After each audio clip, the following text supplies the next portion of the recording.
नमस्कार विद्यार्थी मित्रांनो, समृद्ध या प्रकरणामध्ये एका महत्त्वाचा जो प्रमेय तो महत्त्वाचा प्रमेय आपण मागच्या तासाला अभ्यासलाय।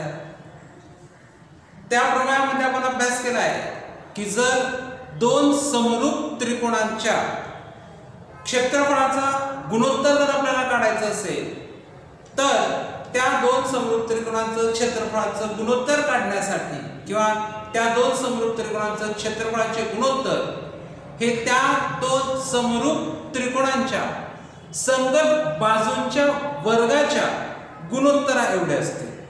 म्हणजेच आपण मागच्या तासाला दोन समरूप त्रिकोणांच्या क्षेत्रफळाशी निगडित असलेला जो प्रमेय आहे त्या प्रमेयाचा आपण अभ्यास केला आहे। आज त्याच प्रमेयाच्या आधारे या प्रकरणामध्ये सगळ्यात शेवटचा जो सराव संच आहे त्या सगळ्यात शेवटच्या सराव संचामध्ये जी काही सरावासाठी दिलेली जी उदाहरणं आहेत ती उदाहरणांचा आपण अभ्यास करणार आहोत। म्हणून आज आपण सराव संच 1.4 ला सुरुवात करूया।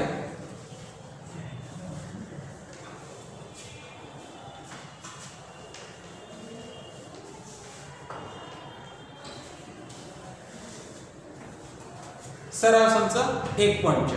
मग या सराव संचामध्ये जे काही गणित आहे किंवा जे काही उदाहरण आपल्याला सोडवायची ते उदाहरण आपण मागच्या तासाला जो प्रमेय अभ्यासला आहे दोन समरूप त्रिकोणांच्या क्षेत्रफळाचा प्रमेय त्या प्रमेयावरती आधारित आहे।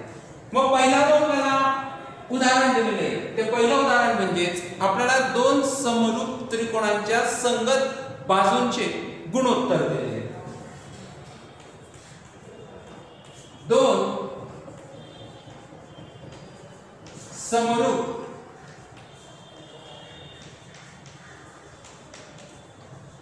त्रिकोणांच्या संगत बाजूंचे गुणोत्तर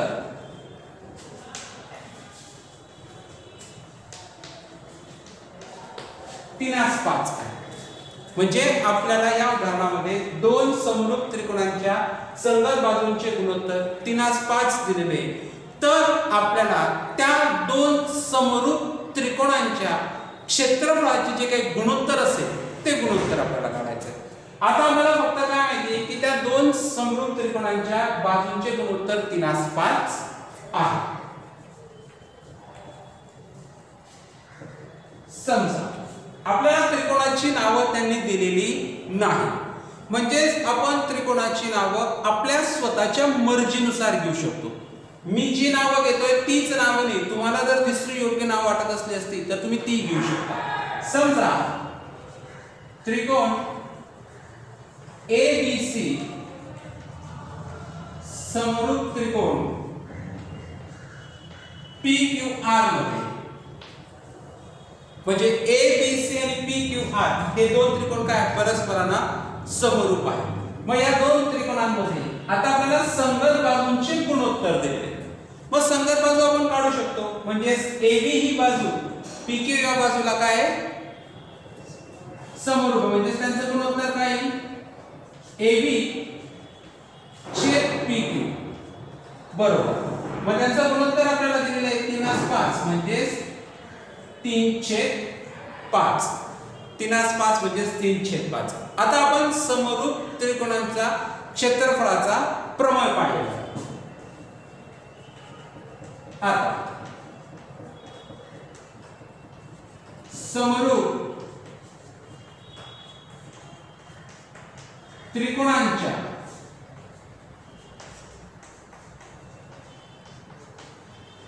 क्षेत्रफळाच्या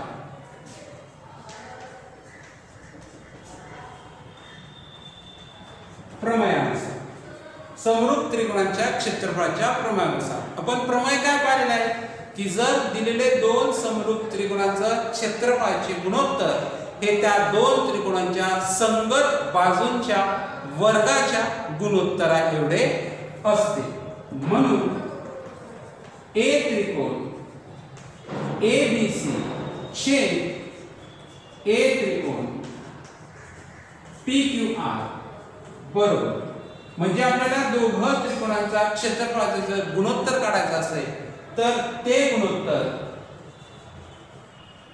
AB वर्ग छेद PQ वर्ग, म्हणजे AB आणि PQ या दोघं बाजूंच्या वर्गाचं जे गुणोत्तर आपल्याला मिळेल त्या गुणोत्तरा एवढं असेल. ठीक आहे. आता आपल्याला AB आणि PQ या गुणोत्तराची किंमत आहे आपल्याकडे, म्हणजे काय 3/5 म्हणजे 3चा वर्ग छेद 5 असेल. मग 3चा वर्ग किती असेल?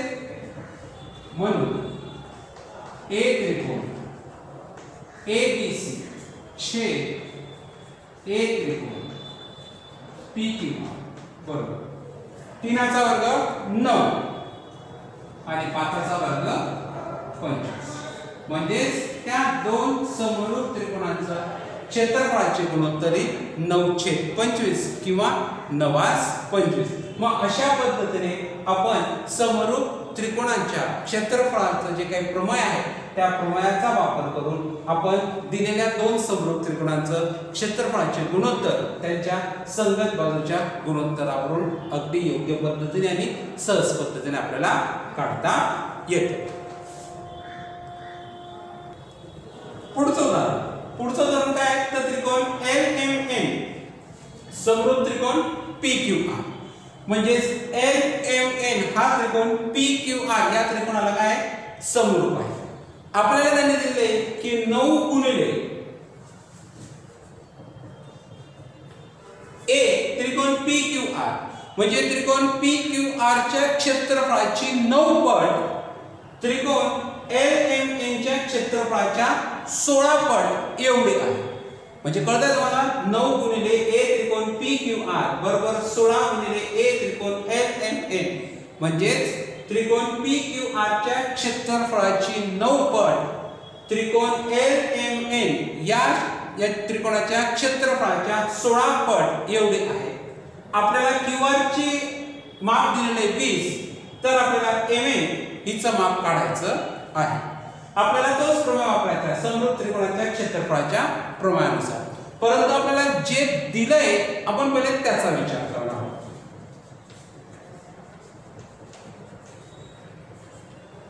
दिलेल्या अटीनुसार अट काय दिली आहे? 9 गुणिले A त्रिकोण PQR बरोबर 16 गुणिले A त्रिकोण LMN. ठीक आहे. आता हा 9 इकडे काय करतोय? गुणतोय. तो जर आपण उजव्या बाजूला नेला तर तो काय करेल? भाग देईल. म्हणजे याचा अर्थ 16/9. त्यानंतर A त्रिकोण LMN हा इथे काय करतोय? गुणतोय. तो जर इकडे आला तर काय करेल? भाग देईल. म्हणून A त्रिकोण PQR छेद A त्रिकोण LMN याला आपण समीकरण नंबर 1 लावतो. म्हणजेच आपल्याला PQR आणि LMN या दोघं त्रिकोणांच्या क्षेत्रफळाचं गुणोत्तर मिळाले 16/9. तसेच काय माहिती आहे आपल्याला? त्रिकोण PQR समरूप त्रिकोण LMN, त्रिकोण PQR समरूप त्रिकोण LMN, म्हणजे दोघं त्रिकोण समरूप आहेत तर त्या दोघं समरूप त्रिकोणांच्या संगत बाजूंचे गुणोत्तर, म्हणून PQ छेद LMN बरोबर QR छेद MN बरोबर PR छेद MN. याला आपण समीकरण नंबर 2 MN L याला आपण समीकरण नंबर 2 असे नाव. आता समीकरण 1 आणि समीकरण 2 त्याचप्रमाणे समरूप त्रिकोणाच्या क्षेत्रफळाच्या प्रमेयानुसार आपल्याला काय माहिती आहे की दोन त्रिकोणांच्या समरूप त्रिकोणाचा क्षेत्रफळाचे गुणोत्तर त्या दोन त्रिकोणाच्या संगत बाजूंच्या वर्गाच्या गुणोत्तरा एवढे असते। म्हणून समीकरण 1, 2 आणि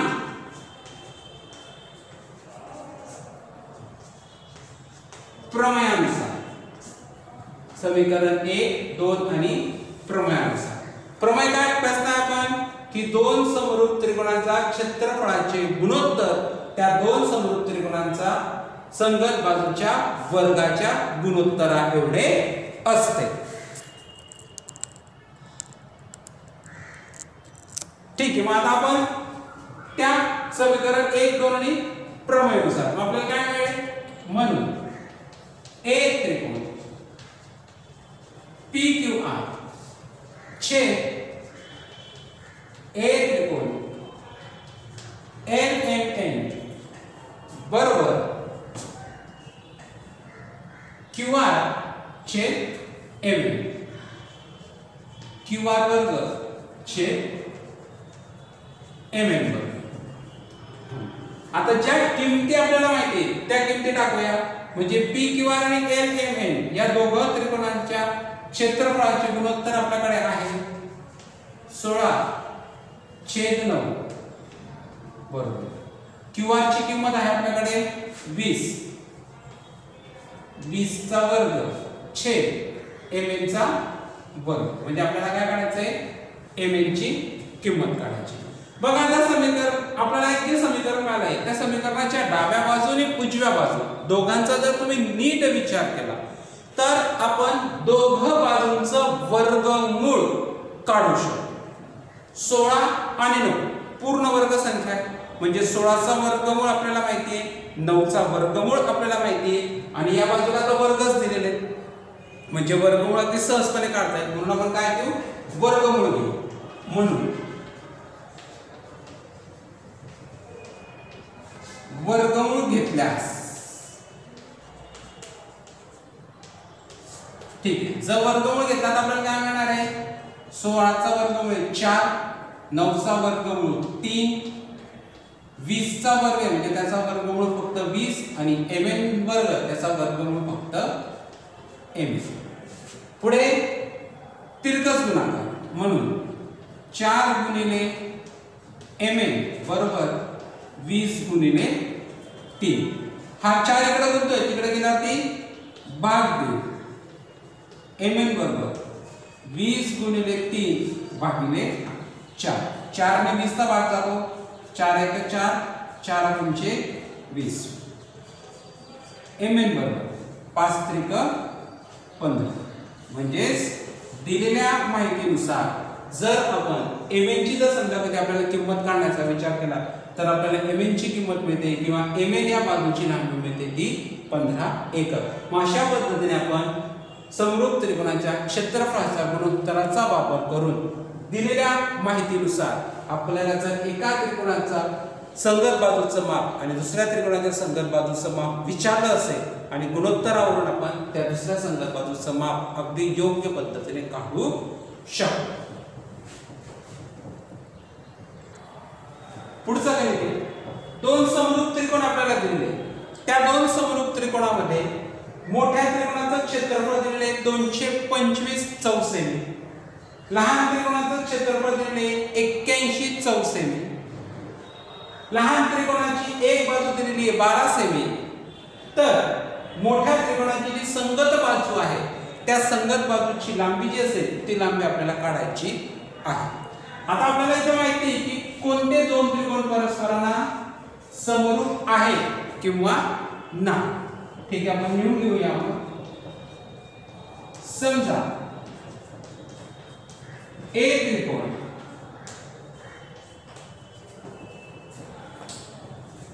ए लिखना सुरुवातीला समजा त्रिकोण DCP समरूप त्रिकोण CBI, त्रिकोण DCP समरूप त्रिकोण CBI हे दोघं त्रिकोण परस्परांना समरूप आहेत आणि ए त्रिकोण डीसीपी बरोबर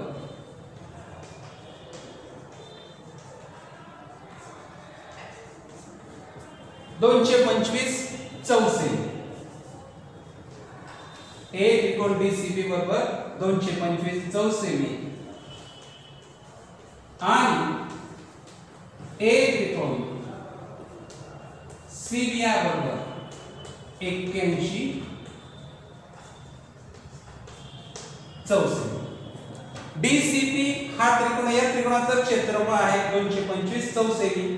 सीबीआय या त्रिकोणाचं क्षेत्रफळ आहे 81 चौसेमी. तसेच सीबी बरोबर 12 सेमी.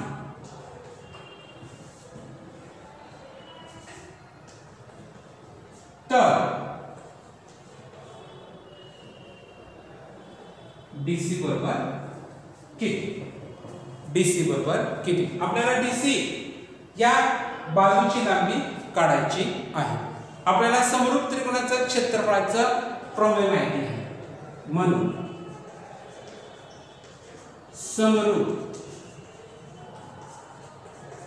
त्रिकोणाच्या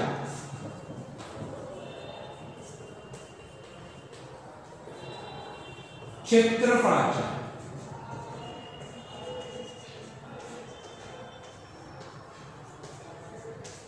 प्रमेयानुसार समरूप त्रिकोणाच्या क्षेत्रफळाच्या प्रमेयानुसार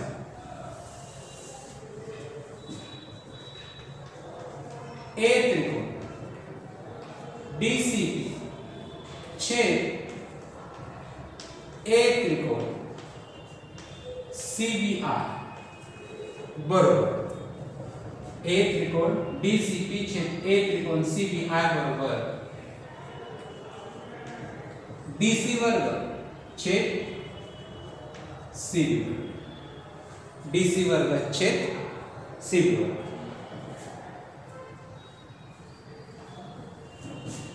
म्हणून डीसीपी आणि सीबीआय. मग डीसीपीचं काय 225 चौसेमी छेद सीबीआयचं किती आहे 81 बरोबर. डीसी ची किंमत आपल्याला काढायची म्हणून डीसी वर्ग जसंच तसं. सीबी ची किंमत आहे आपल्याकडे 12 चा वर्ग. परत तेच 225 आणि 81 पूर्ण वर्ग संख्या म्हणजे यांचा वर्गमूळ आपल्याला सहजपणे प्राप्त होईल.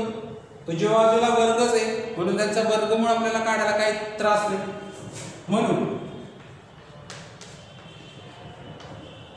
वर्गमूळ घेतल्यास जर समजा कधी आपण वर्गमूळ घेतला तर 225 चा वर्गमूळ आहे 15, 81 चा वर्गमूळ आहे 9, डीसी वर्गाचा वर्गमूळ आहे डीसी आणि 12 चा वर्ग त्याचा वर्गमूळ फक्त 12. का होईल तिरकस गुणाकार म्हणून डीसी गुणिले 9 बरोबर 15 गुणिले 12. 9 इकडे गुणतोय तिकडे गेला होती भाग दे. डीसी बरोबर 15 गुणिले 12 छेद 9.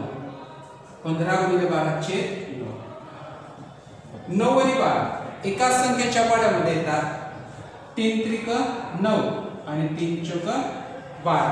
या 3 आणि 15 ला भाग जाईल. 3 एक 3 3 पाचे 15 आणि 5 चौक 20 म्हणून डीसी बरोबर 20 सेमी. किती आली डीसी ची किंमत 20 सेमी.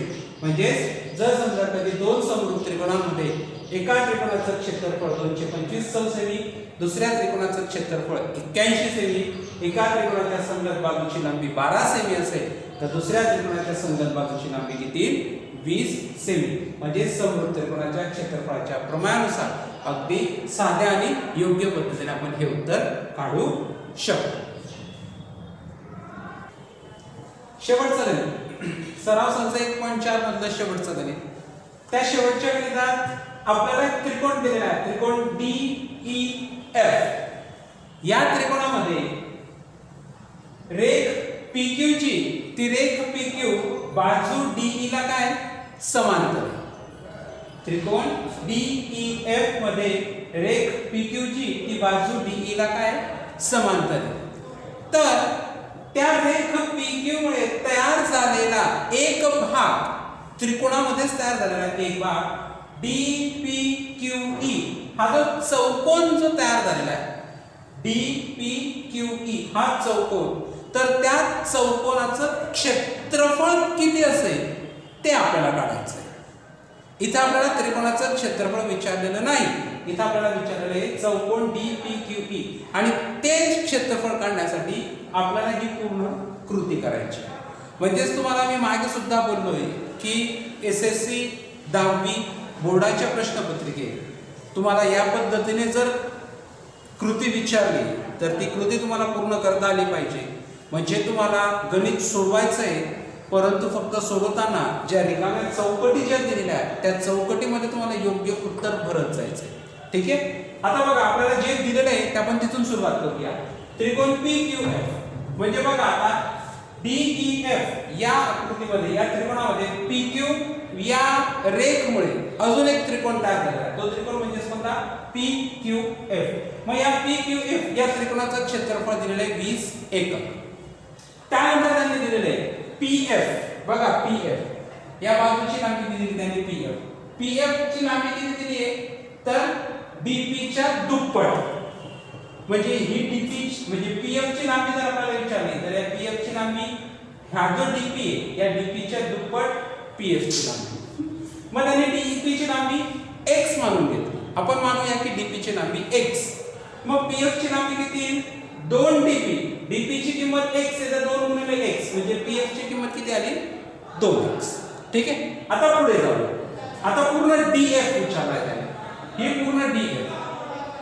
मग या DF या रेषेवरती P हा बिंदू आहे. म्हणजे याचा अर्थ DF चे दोन भाग पडत आहेत. पहिला भाग म्हणजे DP तर दुसरा भाग म्हणजे काय तर P.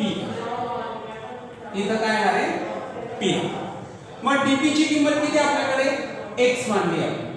त्यानंतर PF ची किंमत किती मिळाली आपल्याला 2x. मग x अधिक 2x किती झाले 3x. आता आपण दोघं त्रिकोणांचा विचार करू. बघा दोन त्रिकोण कसे ना. पहिला त्रिकोण कोणता दिला त्यांनी FDE. बघा हा FDE म्हणजे जो मोठा तो त्रिकोण आहे आपण DEF हा जो त्रिकोण विचारात घेतलाय त्याचं फक्त नाव बदललेलं आहे. त्रिकोण तोच आहे FDE आणि दुसरा त्रिकोण तो म्हणजे FPQ. आता बघा DEF या त्रिकोणामध्ये जर समजा कधी PQ ही DE ला समांतर असेल तर इयत्ता 9वी ला आपण समांतर रेषेच्या कसोट्या यांचा अभ्यास केलेला आहे आणि त्या कसोट्यावरती आधारित प्रमेय म्हणजे दोन समांतर रेषांना एकाच छेदिकेने छेदले असतात तयार होणारे संगत कोन हे एकमेकांना काय असतात एकरूप असतात. बघा इथे त्यांनी पहिला विचारलेला आहे कोन FDE म्हणजे हा बघा हा FDE म्हणजे हा कोन कोणत्या कोणाला एकरूप असेल तर FPQ या कोणाला काय असेल तो एकरूप असेल. म्हणून इथे येतो कोन FPQ. त्यानंतर दुसरा FED. बघा FED म्हणजे हा कोन. ठीक आहे. FED हा कोन कोणाला एकरूप असेल FQP या कोन म्हणजे हे दोघं सुद्धा काय असेल कोन एकरूप असेल म्हणजे कोन हा काय झाला FPQ. मग बघा हे दोघं त्रिकोण FDE हा FPQ ला समरूप झाला. कुठल्या कसोटीनुसार कोको कसोटीनुसार. मग कोको कसोटीनुसार समरूप झाल्यानंतर आपल्याला काय विचारलेलं आहे त्यांनी संगत बाजूचं गुणोत्तर. आपल्याला माहिती की जर दोन त्रिकोण समरूप असतील तर त्या दोन समरूप त्रिकोणांचं क्षेत्रफळाचे गुणोत्तर त्या दोन त्रिकोणांच्या संगत बाजूंच्या गुणोत्तरा एवढे असते. मग कुठली बाजू घेऊया आपण त्यांचं गुणोत्तर लिहून घेऊ पहिले. मग गुणोत्तर काय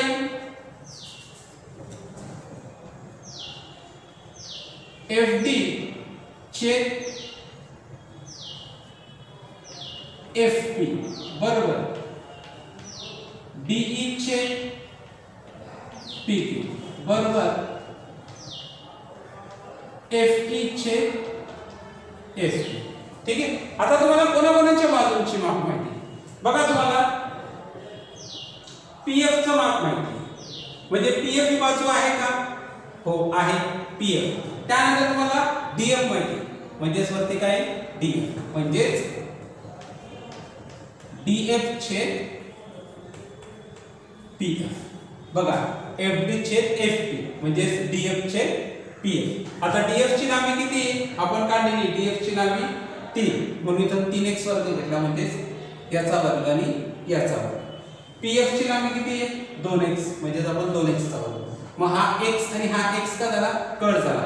3 चा वर्ग 9 4 2 चा वर्ग 4 म्हणून 9/4 म्हणजेच a त्रिकोण FDE छेद a त्रिकोण FPQ 9/4. आता हा FPQ इथं काय करतोय भाग देतोय, तो इकडे आला तर काय करेल गुणेल म्हणजेच a त्रिकोण FDE बरोबर 9/4 गुणिले a त्रिकोण FPQ. आता a त्रिकोण FPQ मग FPQ चं क्षेत्रफळ बघा PQF किती आहे 20 म्हणजे इथं आपण किंमत टाकूया 20. मग हा 4 1 4 आणि 4 पंचे 20 म्हणजे किती आले 9 5 45 एकक. आता आपल्याला DPQE या चौकोनाचं जर क्षेत्रफळ काढायचं असेल तर FDE म्हणजे हा जो मोठा त्रिकोण आहे FDE या त्रिकोणाच्या क्षेत्रफळामधून जर आपण FPQ या लहान त्रिकोणाचं क्षेत्रफळ वजा केलं तर आपल्याला राहिलेला जो चौकोन आहे त्या चौकोनाचं क्षेत्रफळ मिळणार आहे. म्हणून FDE या मोठ्या त्रिकोणाचं क्षेत्रफळ म्हणजे किती 45 एकक वजा FPQ म्हणजे लहान त्रिकोणाचं म्हणजे किती 20. मग 45 मधून 20 गेले किती उरले 25 एकक. म्हणजेच FDPQE हा जो चौकोन आहे त्या चौकोनाचं क्षेत्रफळ किती 25 एकक. मग अशा पद्धतीने आपण दोन समरूप त्रिकोणाचा क्षेत्रफळाचा प्रमेय वापरून या चौकोनाचं जे क्षेत्रफळ आहे ते चौकोनाचं क्षेत्रफळ काढलेलं आहे.